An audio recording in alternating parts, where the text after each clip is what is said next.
press the bell icon on the YouTube app and never miss another update.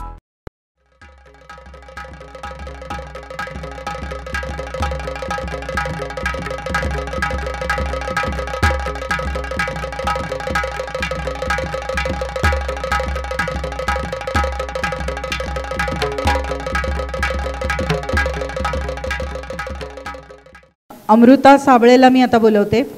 STI साठी तिचं selection झालं आहे. MBA HR झालं आहे तिचं. MTech झालं आहे आणि तिने चाणक्य मंडल परिवारमधला स्पर्धा परीक्षांसाठीचा खास MA पब्लिक सर्व्हिस हा कोर्स केलेला आहे. 2014 सालची ती विद्यार्थिनी आहे. अमृता साबळे.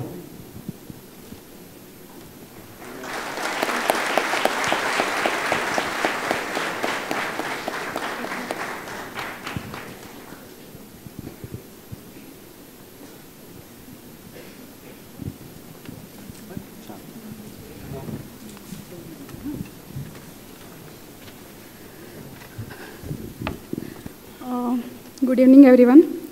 मी काही तयारी केली नाही आहे बोलायची. ताईंनी अचानक सांगितलं तर जेवढं सुचतं तेवढं बोलते. मी 2014ला UPSCची तयारी करायला सुरू केली. थ्रूआउट डिस्टिंक्शन आहे मला, तर ऑलमोस्ट टॉपर राहिली आहे पहिल्यापासून. पण जेव्हा UPSC केली 2 वर्ष तर कळलं की आपलं इकडे काही होत नाही आहे. आणि मला त्याच्या आधीच एक 10-12 लाखाचं पॅकेज मिळालेलं होतं MTech वेळेला. तर मी आईबाबांना कायम म्हणायचं की मी हे उगीच सोडलं का असं मला सारखं वाटतं. म्हणजे ही फेज प्रत्येकाच्या जीवनात येते की आपण जे करतो आहे त्याच्यात आपण कॉन्फिडंट नाही राहत. ऑफकोर्स आई वडिलांचा आणि खास करून भावाची जो प्रिपरेशन करतो त्याची खूप साथ मिळाली. म्हणजे त्याच्यामुळेच मी आज स्टेबल आहे असं मला वाटतं.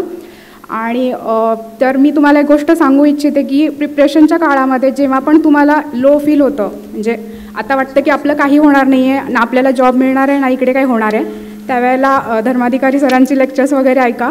इन्स्पिरेशन मिळतं त्यातून. आणि प्रिपरेशन कंटिन्युअस ठेवा.